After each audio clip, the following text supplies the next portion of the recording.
we would prefer the path of peace. What the president would prefer is a deal. He would prefer to sit down, work out a memorandum of understanding for future negotiations that touches on all the key topics that have to be addressed, a full opening of the strait so the world can get back to normal. We could be getting close to all of that. Oil is sinking below $100 a barrel as President Trump pauses America's military push to open the Strait of Hormuz in hopes of securing a deal with Iran. Welcome back to the second hour of the Big Money Show, everyone. I'm Jackie DeAngelis, along with my charming co-host, and with us for the hour, Larry Kudlow. If it's Wednesday, Larry's here. The president sees great progress in negotiations with Tehran, but says it's too soon to prep for signing a peace agreement. So what would a deal look like? One report says Iran would open the strait, commit to a moratorium on nuclear enrichment in exchange for the U.S. lifting sanctions and ending the blockade. Trump warning the regime on Truth Social that if they don't agree to a deal, the bombing will start again at a higher level than before. So, Larry, we've opined on this a little bit, but I want to get your take on it because you've got, the speculators pushed oil down well under $100 a barrel. The markets are ripping today. They heard that word end from Marco Rubio, end of the initial Operation Epic Fury, where he said the objectives were met. And I think that is at least what Wall Street wanted to hear. But where do we stand now? Well, I think it's very, it's very uncertain. I mean, I'm not sure what the deal is. 14 points, Axios, enrichment. I've been looking at this all morning trying to figure out what it says. 12 years, 15 years. Iran wants 5-year moratorium. President Trump said not so long ago, really only a few days ago, it was forever. There was no 20 years, okay? So are we backing off on that? I was kind of disappointed to see the naval operation. What is it? Project Freedom. Project Freedom. Paused after just a day or two, because I thought that was a promising avenue to load up those ships, get 50 ships through there, and start bringing oil prices down, gasoline prices down. It's just so many things that I don't know, or that we don't know. I haven't yet seen a list of the 14. I don't believe one has yet been published. I've just seen text from Axios, and then others building off the Axios test. Axios, I guess, has a good reporter covering this. I mean, how about one of the issues that is so troubling to me is the issue of moving the enriched uranium out of Iran and into the United States, and having our scientists at the Energy Department, which are very good people, come in and verify it and work on that. I haven't seen any mention of that. That doesn't mean it isn't there, but I haven't seen any mention of that. President Trump has a number of times talked about the need to literally move that. I mean, the 60% was way above what anyone else wanted. And I thought we were going to end their nuclear capabilities all together. And then there's still, lingering. Here's a worrisome thing to me, and again, I don't have the information. If the same regime is there making a deal, can we ever rely on that regime? That's what I said. What's the difference with JCPOA? They didn't abide by that. It was a bad deal, but they didn't stick to it. So what's going to make them stick to this beyond President Trump's term? Now we have, President is saying if you don't make this agreement, whatever it is, all hell is going to get loose and we'll bomb you again. I thought CENTCOM was arguing within the past week, CENTCOM people, Admiral Cooper, that they had more work to do. The number from General Keane and others, and also Admiral Cooper, was perhaps another 7 to 14 days to complete their mission. Now, if the Secretary of State says the mission is completed, okay, he knows things that I have no idea about. But the regime will not change. I mean, it's interesting. The president mentioned yesterday something that I've talked about with Jack Keane and others. The regular army, all right, which we have not bombed, which they're conscripts. They're not radical Islamists, okay, the way the Revolutionary Guard is. And they come from the people. And they would never kill 40,000 Iranians. No. They just never would do it. They are one of them. And they're not rich, and they don't own a third to half of the businesses the way the Revolutionary Guard put. They own the businesses, but the regular army doesn't. And President Trump mentioned them, I think it was yesterday, in one of his clips, and said, you know, I wondered whether we were starting to do business with them, and maybe they would help us to overthrow the existing regime. But if the existing regime is the one doing the negotiation, I'm not saying it's impossible, but it just kind of seems to lack a little bit of credibility. So we'll see how it plays out. The markets are ebullient about this. Okay, that's good. I always like it when stocks go up and oil goes down, I guess. But there's a lot we don't know. A lot Did we we don't think this was going to be closer to Venezuela than what it is? I doubt it. I mean, Okay. the planning for years and years with respect to Iran was very, very extensive, including, you know, closing the Strait of Hormuz and so forth. But, you know, one thing that's still going, the embargo is still going. The blockade continues, as far as I know from the news Yes, this morning. and the military assets still remain. So it's Right. important to note that. Right, very important. And you know, so we're on guard. I mean, I wanted to keep starving the regime. I don't want to keep starving the Iranian people, but unfortunately they have to suffer because of the regime. But, you know, no oil sales, no money, no payrolls, no retirement funds. The businesses have gone bankrupt. No payouts to the proxies. Scott Besson has done a good job. The offshore banking money that these, you know, they're looting their country for years and years, and they're putting cash and assets and yachts and who knows what, condominiums, offshore. So the Treasury Department, including crypto, has either frozen it or just seized it outright. I love that. Terrific stuff. And I myself am hoping to keep that pressure on. Now, whether that happens or not, I don't know. You tell bring me. up something interesting because I was thinking about this overnight too. Pausing Operation Epic Freedom, Brian. So moving the straits through the moving the ships rather through the straits. I kind of thought to myself, why? Why would you pause that even if you are in the midst of a negotiation? Honestly, that's not really a move that I understand. I don't either, really, but let me offer a thought on that.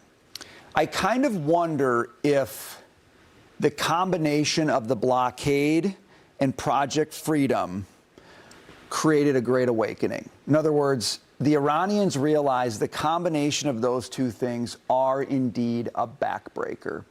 And that's why they're at the table now. And I wonder if we've also realized in doing this, it is the backbreaker for Iran. So we flipped the script. Instead of them having leverage in the strait, we now have all the leverage. And we're saying to them, you know it, and we know it.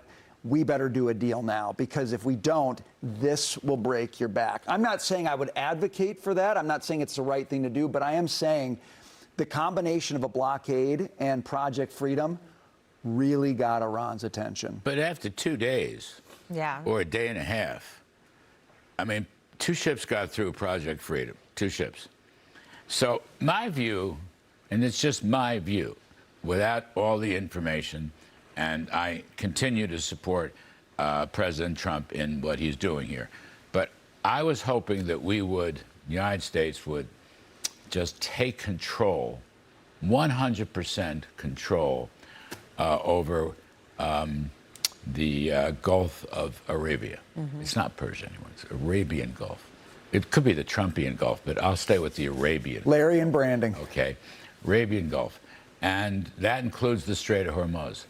I wanted us to make it clear, us, the United States, and all of our military and so forth, that we were in control of the entire Gulf theater, full stop, and hold that position for a goodly amount of time, and then let economic and financial bankruptcy take hold, and or put in, there's 1,500 some odd ships, we're told, at the top of the Gulf of Arabia, right?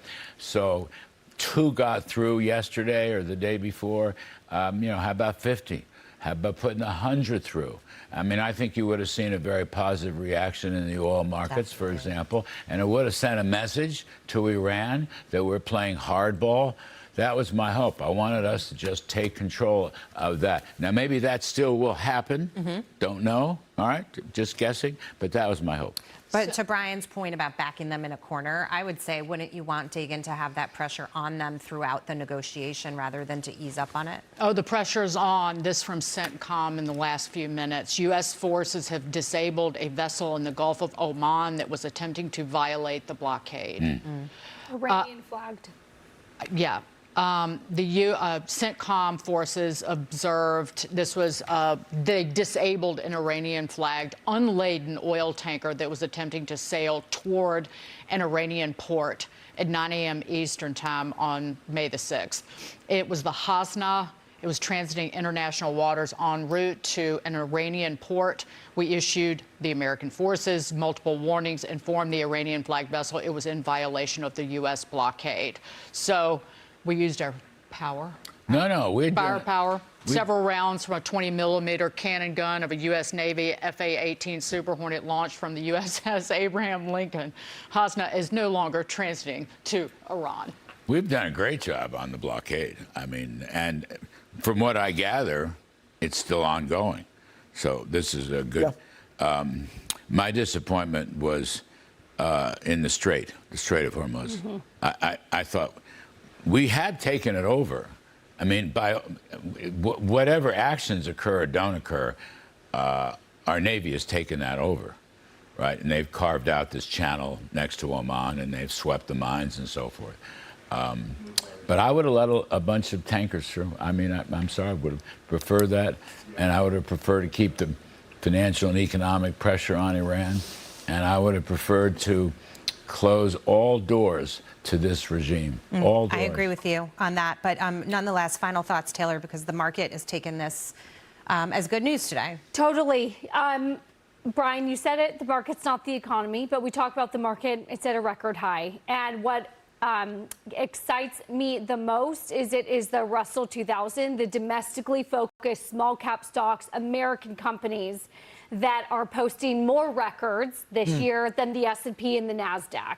So yes, big tech is in vogue and it's cool and it's popular, but the Russell 2000 posted 19 records this year. I'll check what that number was. And so that's good news for USA. My only concern is, again, the sentiment around high gas prices. And this comes down to duration. So the longer that this goes on and the more people pay at the pump, whether it's right or not, they will blame Republicans at the ballot box. That doesn't mean that we shouldn't be doing what we're doing. We have to be having long-term vision when it comes to this. But the equity market doesn't care. Earnings are up 27% year over year. Profits. It's phenomenal. Profits. People, Profits. I understand. Said the magic word. Profits. I understand that people get upset by $4.50 a gallon gasoline. The rise in the last week and month has been shocking. But demand is strong. There has not been demand destruction so far based on the inventory numbers from the Energy Information Administration. Total product supply, this is a proxy for U.S. oil demand, up 2.6% compared to last year. So demand, in essence, is up for oil. Gasoline averaging 9 million barrels a day over the last 4 weeks. And distillates 3.8 million. That's up 3.5% from a year ago. Yeah. So, and it's because the U.S., because of our dominance, because of the energy policy, that even though our inventories are falling for crude, distillates, and gasoline, oil inventories are still 1% above the 5-year average for this time of the year. So there's time there. I know. Listen, I mean, I agree. We have become, not only are we energy dominant, we're the greatest exporter in the world. Put it all together. Put the oil and the other distillates, gasoline, diesel, all that stuff. And we're a reliable customer. Like, you make an order, we'll deliver. We fulfill, we're not going to get caught up in, some other parts of the world that may or may not be peaceful. So I think Dagan's 100% right. I read on the front pages of all these legacy lefty media, including the Wall Street Journal, heavens forbid, certainly the Washington Post, certainly the New York Times, certainly a lot of other garbagey things. I looked at the Harvard-Harris poll. We spent some time on that. That poll was 50-50, 50% Democrats, 50% Republicans. That's a good poll. Most of these other little goofball polls are like 30% or 35% Republicans and don't even hardly count the Trump. Trump got over 50% of the vote. You'll never find that in those polls. And Republicans won the election. You'll never find that in those polls. So let's say it's a good poll. And it's a good poll run by a Democrat. Mark Penn, I love that, right? Bill Clinton advisor many years ago and still a smart fella. And it's 50-50. In Congress, 50-50, which is a hell of a thing. And I've seen some other polls from my pal John McLaughlin. Now, I know he's a Republican pollster and polls for Trump as other candidates. Nonetheless, you know, to Dagan's point and the sentiment, I think, you do the right thing, the voters will reward you. Voters are smarter than most legacy, goofy, lefty media believe. Yeah. And by the way, it may be that Trump's numbers are down. Okay, I don't disagree with that, although he won big in Indiana yesterday and a few other places. Yes, but the Democrats, and especially the congressional Democrats, their numbers are down even more. That's what's so much fun about this. They may not love $4.50 gasoline. Oh, they do love it. But they regard that as better than $10 or no gasoline at all, or whacked out climate change, or guys who self-declared communists with Nazi symbols, tattoos on his chest, if you get my drift. So I'd say, I don't know, my view is, you know, do the right thing. American voters will reward you. Let's just say this. With this news breaking yesterday and overnight, oil prices dropping $8 or $9 in one shot is a step in the right direction, but we do have to go. I All hope right. so.